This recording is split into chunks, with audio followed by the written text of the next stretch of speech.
Hello everyone. This video will be for Algebra CR and Liberal Arts for this quarantine week number 3. We're going to be talking about functions starting today. Specifically today we're going to relate what a function is, relations of functions, and we're going to talk about evaluating functions. That's our main 3 topics. And with the relation of functions and intro to functions is what I'm going to call this video. We're also going to talk a little bit about domain and range and what those are, what they mean. That's about it. So the video shouldn't be tremendously long, but it does have some things you need to make sure you pay close attention to, some little tips and facts that will help with your worksheets or online assignments. Now remember that you either do the online assignment, which is 2 IXLs, or you do the worksheets. You do not do them both. I've had some people do them both. Please don't waste time. Do one set of assignments or the other. Don't waste time doing both. Also, I haven't heard from many of you this week, so I would like if you watch the video, to send me a remind message, send me an email, send me a student square message, do something of that sort. Let me know how you're doing. You're doing all right, not so much, need anything. And it can be just a simple message of, hey, Mr. Reed, I'm doing all right. And, I've got these assignments done. Something quick, simple, doesn't have to be elaborate. But please just send me something. Let me know you're doing all right. Okay, so first thing we're going to talk about today is we are going to talk about the relations and functions. So you can talk about functions in 4 different ways. You can do a map. You can do a graph. You can do a table, or you can do a set of points. Okay, so that's kind of the ways that we can talk about our functions. Map is right here, the circles, the 2 circles. That's called a map diagram. And then your XY coordinate plane, that's your graph. You could have a table, and then anytime they list a set of points like so within a set bar, this is a set of points. Okay, that's our 3 ways we're going to be talking about them. So what we want us to do, and you can convert between these 4, it's not very hard. Rewrite the relation given in the mapping diagram as a scatter plot. So what that means is that this first circle is our x, and the second circle is y. Okay, so that means that if I'm looking right here in my x, this is the point -1, -2. So I come over to my map and I go to -1, -2. There's my first point. If I'm looking at this number 1, this number 1 actually gives me 2 numbers. So I've got 2 points here. I've got the point 1, -1, which is right here. And I've got the point 1, 0, which is right here. Then I've got the point 2, 2, so right here. And then I've got the point 3, 2, which is right here. And that is how you convert a map. So this is map to graph. Okay. Let's go the other way. And as you can see, these usually go in ascending order, means from bottom to top. So I'm going to go look at my same thing. These are x's, these are going to be y's. I need all the numbers. So going from left to right for x, I've got the number -2, -1, 0, and 1. So there's all the x numbers that I've got. Same thing for y's. You notice they're going from bottom to top or going up. So I'm going to do the same thing. So I've got a -3. I've got a -2. I've got a 0. And I've got a 1. Now once you get the numbers listed, all you have to do is connect the arrows. If I'm looking at -2 on the x, I have -2, 0. -2, -3. For -1, it went to the number 1. For 0, it went to -2. And for 1, it went to 1. So that's graph to map.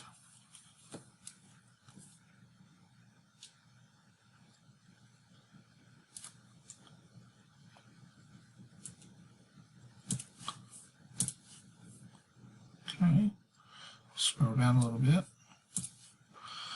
Now we're going to go from table to a map. Same thing, still x's and y's. Looking at the numbers, if a number repeats, you do not put it twice. Okay, so looking on this, lowest number I see in this set is -3. So I've used that one. Next number, 0. And then I've got the number 1. See, the number 1 happens twice, but I'm only going to put it in my diagram once because I only need it once. And then I've got the number 2. Same thing over here. Luckily, this one, they went ahead and put it in the correct order for us. -2, -1, 0, 2, and 3. Now we connect. The number 1 went with -2. I'll draw an arrow up there. 3 went with -1. -3. Sorry about that. I couldn't see the negative. -3 went with -1. 1 also went with 0. 2 went with 2. And 0 went with 3. And I've drawn my map diagram.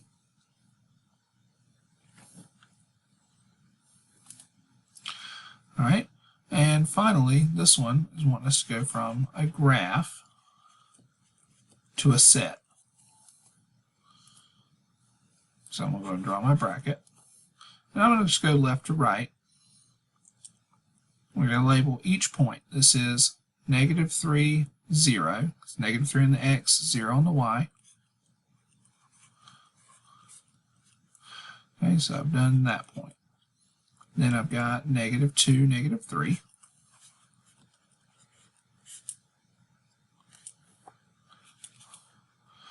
-1, 1. 0, 2.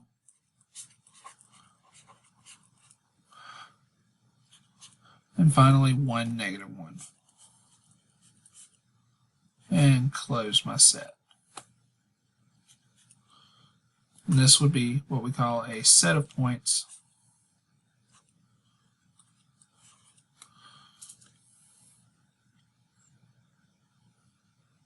okay.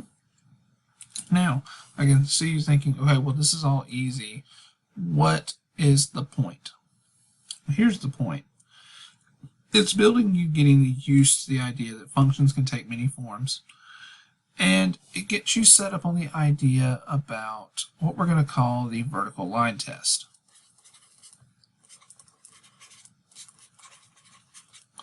Okay, the vertical line test is what's going to tell us if a given function is actually a function or not. Okay, so given graph like these three, which is where we're going to talk about the vertical line test. Here's the rule. Can't touch twice.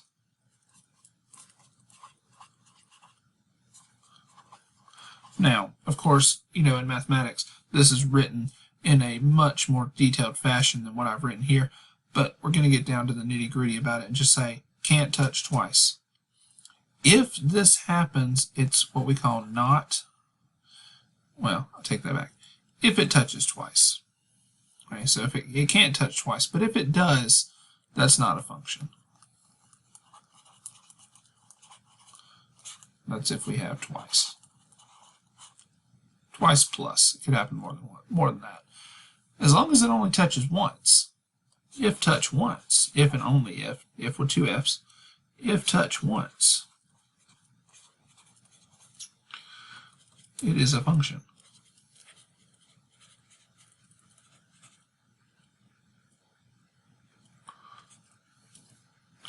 So that's kind of the two guidelines we're going to follow with these three pictures, is that if it touches once, it's a function. If it touches twice, it is not. Now, this touching once, touching twice, I'm going to show you with number 6 the kind of ambiguous case that some people try to pull, but we're going to disprove it. We're going to show why. Okay, so looking at number 5, is number 5 a function? Can I draw a vertical line anywhere on the function and it only touch once?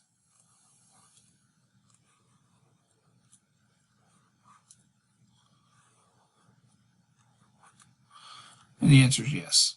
So number 5 would be a yes, that's a function. Number 6, initially, if I were to draw a line that I want to draw, and actually I'm going to do this in a different color just so we have it. There we go. Once, twice. So that's a no, right? I touched twice. There are some people when they're first learning this rule that try to pull this trick and say, if I draw the line right here, technically it only touches once. Or if I were to draw the line over here, technically it only touches once. So these are the two cases where it touches once. But here's the thing. They may pull this and this trick saying it only touches once. I can draw infinitely many lines in here. Now, of course, I can't draw it right now, but with the computer software you could. I can keep drawing lines, moving them very, very small increments to the left or right of each other, and I will continue to touch twice, which outweighs the fact that 2 times they touched once. Okay, so the thing about the touch rule is that it has to work every single time, no matter how you draw the lines. As long as you draw vertical lines, it has to work every single time, no matter where you draw them. In the circle, there's 2 spots you could draw where it touches once, but inside I could touch twice every single time. Therefore, this is not a function. And finally, number 7 over here, the vertical line test. If I can draw lines all day long on this one, and it's only really touching once. We would have to zoom in so that you don't think that I'm drawing a straight line over here, but in this case, this is a yes. It only touches once every single time. If we zoomed in here, we would see that these curve more, which means that every time we draw a line, it only actually hits once.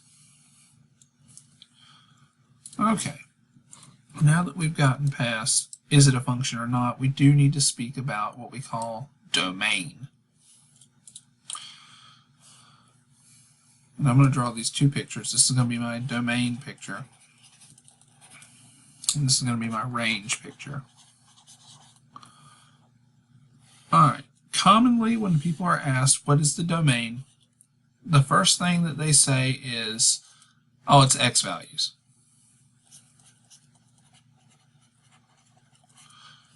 That's what people say. They say, I say, I'll say, hey, what's the domain? And they'll say, oh, it's just X values. I'm going to give you a little bit different definition, the one that I use, and it kind of helps me keep domain in check. When I think about domain, I think about extending.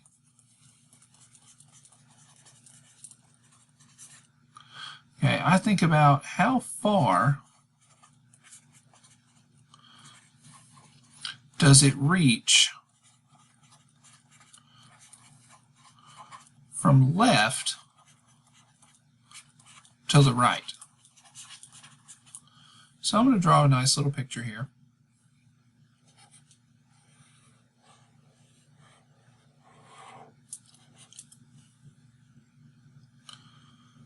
So there's my picture. It's a weird squiggly function. And remember that these arrows at the tops, or if this one was pointing down, if they have arrows, that means that it keeps going. Technically this line, I'm going to do it in a different color just so we get the idea, technically this can keep going out here somewhere. Whoop, put that back where it's supposed to be. There we go. Same thing with this one. This one could be out there somewhere. You know, it keeps going on forever. And that's why we label these axes. Over here is the negative. And over here it's all of our positive numbers or the positive side. So I'm looking at, starting over here, how far does it extend from the left to the right? Well, in this particular case, this is one of those that was really nice. It's negative infinity because it keeps going all the way out here. It never stops going out this way. And over here, it keeps going as well. That means it extends to positive infinity. This function extends all the way to the left and all the way to the right, infinitely in both directions. So therefore, its domain is infinite. It goes all the way. But let's look at number 5's case. Number 5 does not extend infinitely. We have a line segment. That means it's bound between two particular points. And those 2 points are here and here. Now, there's one other rule, and I didn't talk about it over here, is that if something is not included, or we can't physically touch it, we can't actually reach it. Notice these have parentheses on them because we can't actually reach infinity. We will spend the rest of our lives trying to, but never will get there. Those kind of situations warrant parentheses. Can't get there. Can't touch or get there.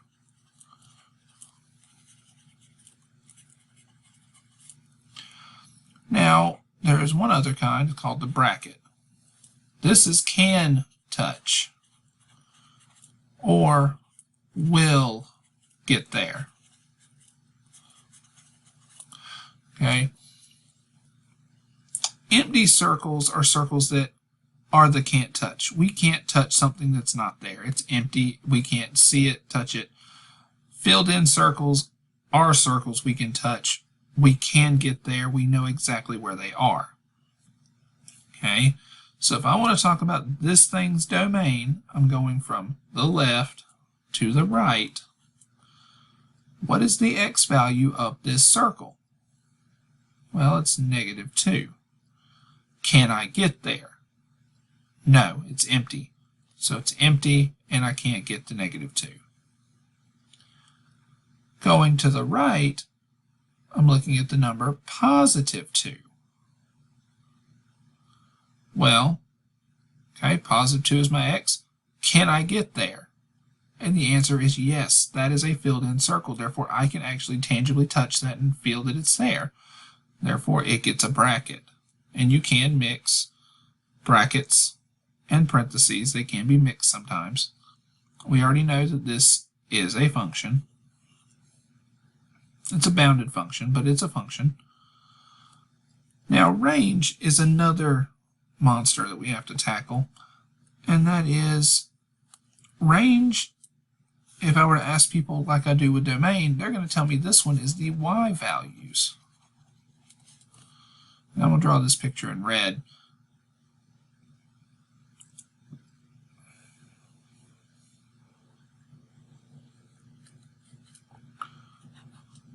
Okay, here's my range picture. It looks a little different.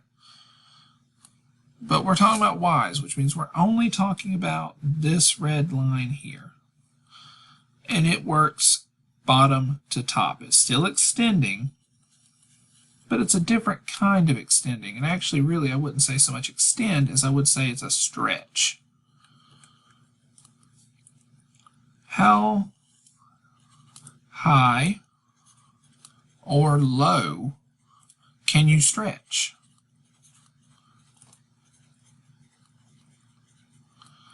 Right, that's the question for range, is how high can I stretch and how low can I stretch? Can I touch my toes or can I touch the ceiling? That's kind of what we're talking about. Which means that negative numbers, we're looking down to up. We're looking from down at the floor up to the ceiling. So from floor to ceiling. That's what we're talking about with range. So negatives are down at the bottom, that's our floor. Positives at the top, that's our ceiling. So if I want to look, remember yet again, arrows mean continue forever in these directions. So, negative infinity, going down. Do I touch it? No, I can never reach there, but I'm heading in that direction. Positive infinity, can I reach the infinity ceiling? No, I can continue forever, I'll never really get there, but that's the way I'm headed. Going all the way from the bottom, all the way to the top. So if I want to look at this picture again, I'm going to switch to blue. Remember, now we're talking about going this way. This number and this number. This number is the number -2. Can I touch it? Still, I cannot. This number is the number 1. Can I touch this number? Yeah, it's filled in. I can touch that number. That's okay. And that's how our domain and range is going to work. We're going to go left to right for domain. We're going to go bottom to top or floor to ceiling for range and fill them in. Can I touch them or can I not?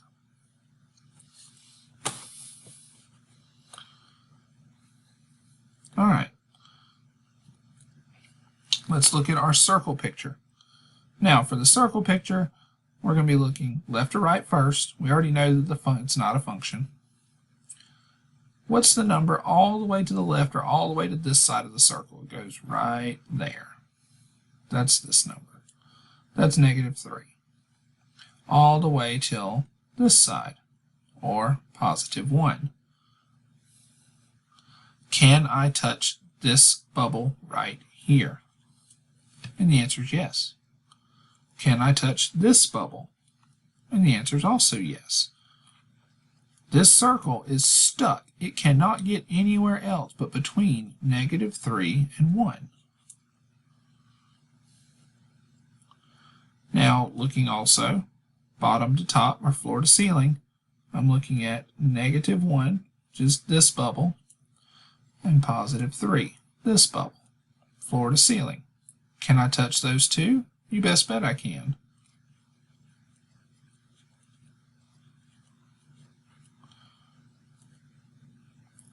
Finally, over here,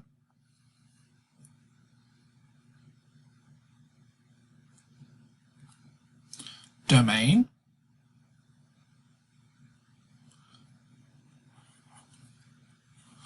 I'm stuck between the point -2 and +2. But I can't touch these circles. They're empty.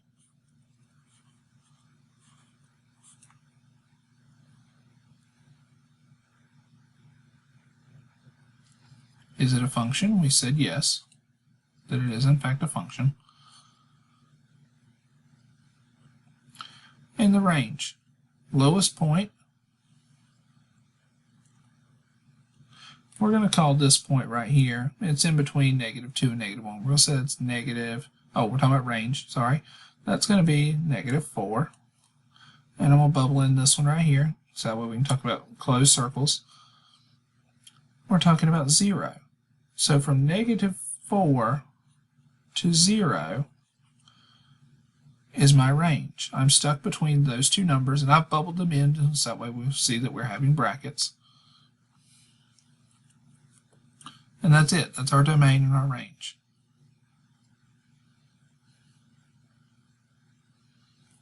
Okay.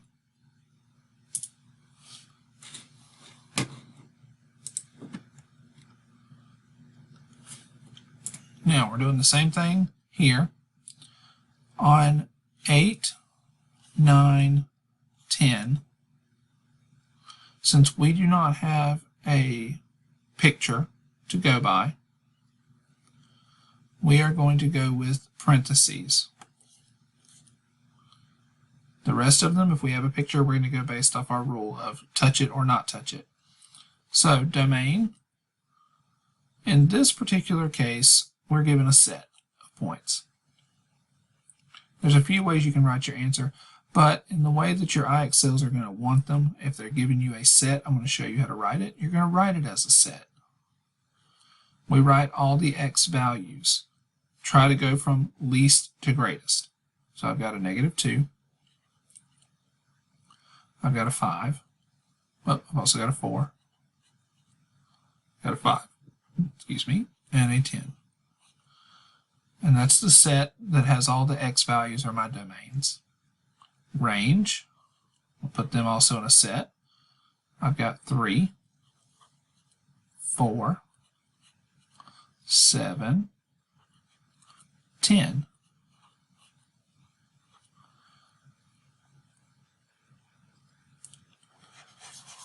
Okay, now they could switch us over into evaluating functions, and it's not a hard thing to do. Normally when you evaluate a function, this is what we say. We say if f of x is 2x minus 1. And I want to know what f of 3 is. Do you notice that I took the x and replaced it with the number 3? Well, what stops me from doing that on this side? Why can't I do that? Truth is, I can. I can do the same thing I did here over here. X became the number 3 on the left side, so x had to become the number 3 on the right side. And then I keep working it out and see what the answer is. 2 times 3, well that's 6, minus 1, that's the number 5. So f of 3 gives me the number 5. What that means in better terms is that when I make x the number 3, I get 5. Well, that means that that corresponds to the point 3, 5. When x is 3, the function gives me a 5. So if I look up here, if they're telling me that x is 10, well, when x is 10, what number do I get? Well, x is 10 right here, so the function gives me the number 7.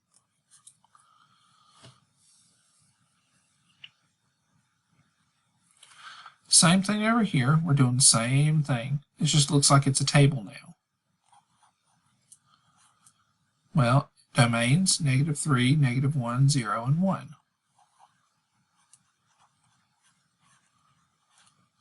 Range is the y values, and we do not repeat. So I've got 0, 1, and 3. And then if x is the number -1, what is y? Well, that's right here, -1 for x. Y is the number 1.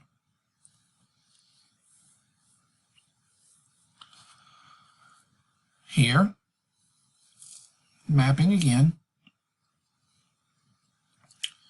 So domain is, remember, first is x, then is y. Domain is -3, -1, 1, and 2. Range, -2, -1, and 0. Well, we're going to follow the arrows. I need to know when x is -3, what number do I get? Following the arrow, I get the number -1.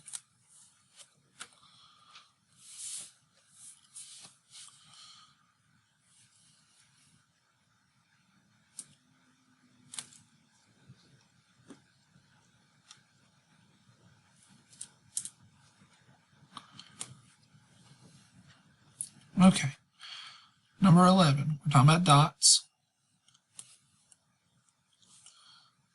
So, if I'm talking about dots, and I'm actually just going to connect the dots. It's kind of a picture I could see with the connected dots from left to right. Domain, we're going to talk about it as if it was this picture, this squiggle picture, is that how far am I extending from left to right? Well, -2 is on the left, and the number 3 is on the right. Can I touch these dots? Are they filled in? And the answer is yes.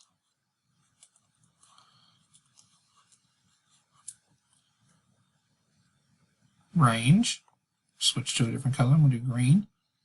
Lowest, or the floor, right here. The ceiling is up here. I got a -1, and I got a 2. Can I touch those dots? Are they filled in? The answer is yes. So I'm going to use my brackets to say that I can touch those. They're part of the function. And now the final part of the question. When x is the number 3, what number do I get for y?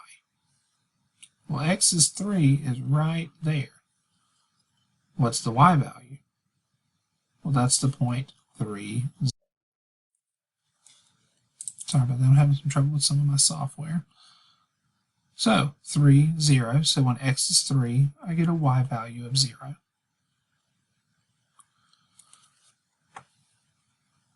All right. Number 12. Domain, we're talking about x's, so we're talking about this and this.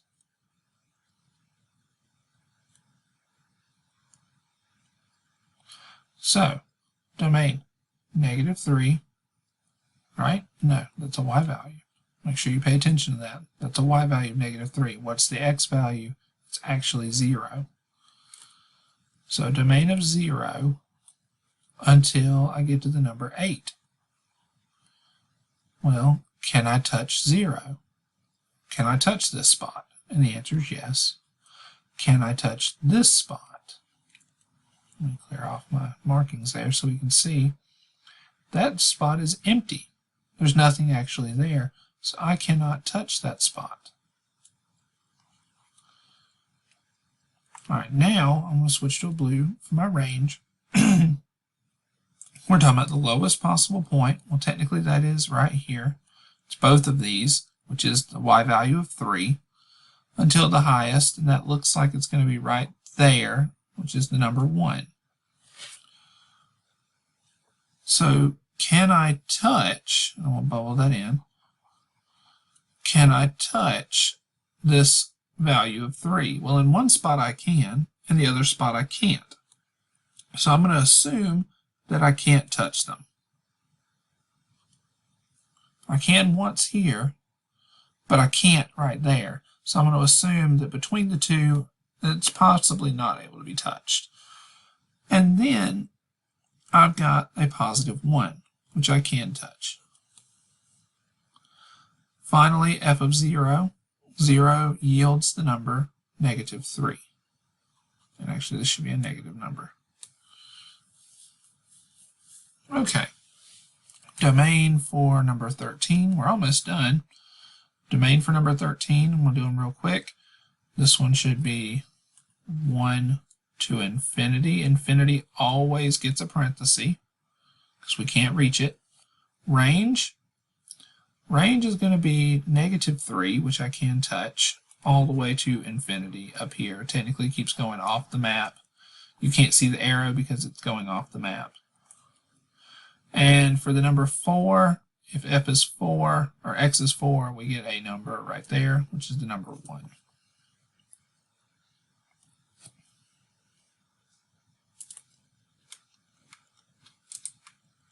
Okay, we've got these 3 left. You should try these, see if you can get them, and then come back to the video. Okay, so hopefully you've tried them. I'm going to go ahead and put you some answers, and then we're going to do a few other problems that we need to do, just evaluating functions, and then we're going to be done for this evening. Which is good because it's about 11:45 at night, so I'm about ready to go to bed myself. So for domain, we notice from left to right, the function has little, it doesn't show you, but it's got arrows, which means it's going from -infinity to +infinity. The range, technically, this is one of the weird pictures, so we'll see if you got it. Technically, this keeps going like this, which would mean that it goes all the way down to the floor, or -infinity. And the highest possible point it can reach is right there, which is the number 4.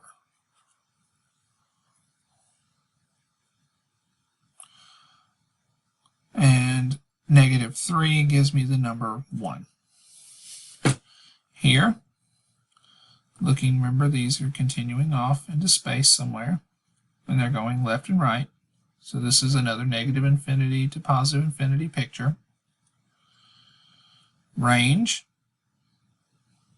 we look at the lowest possible points, which is -6, and we can touch them, all the way to the ceiling, which means these keep going up forever, which means they get to infinity somewhere out there.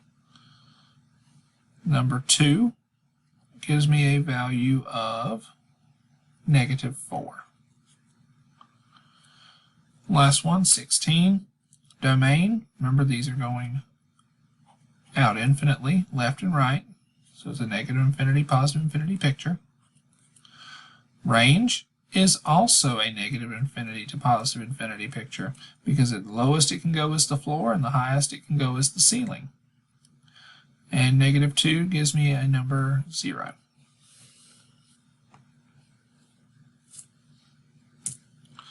Alright, the last thing I want us to do, and it's just I want us to do one example of 5x squared plus 3x. Actually, let's do 2 examples. One of this kind, and I want to say find f of 2, and I want us to do f, and actually let's not do it that way. No, let's do it that way.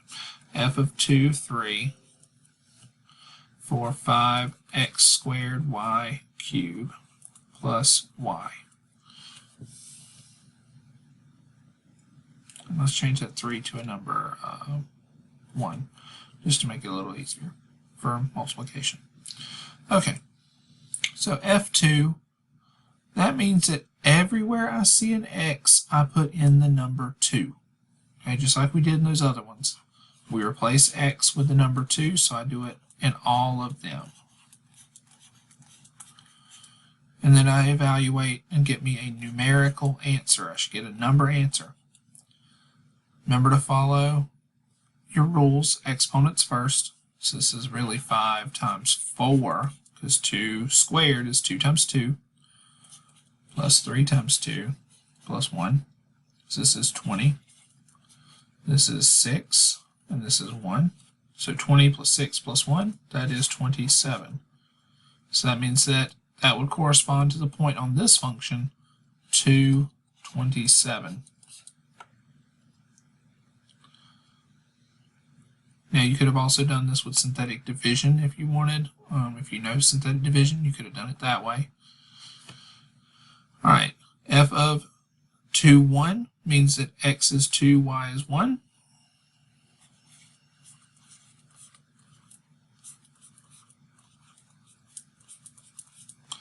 So I filled in everywhere I saw an x, which is just right here, I put in the number 2. Everywhere I saw y, I put in the number 1. And I work it down. Exponents first. So 2 squared, that's the number 4. 1 cubed, so 1 times 1 times 1, well that's just the number 1, plus the number 1. So 5 times 4 times 1, that's 20, plus the number 1 is 21.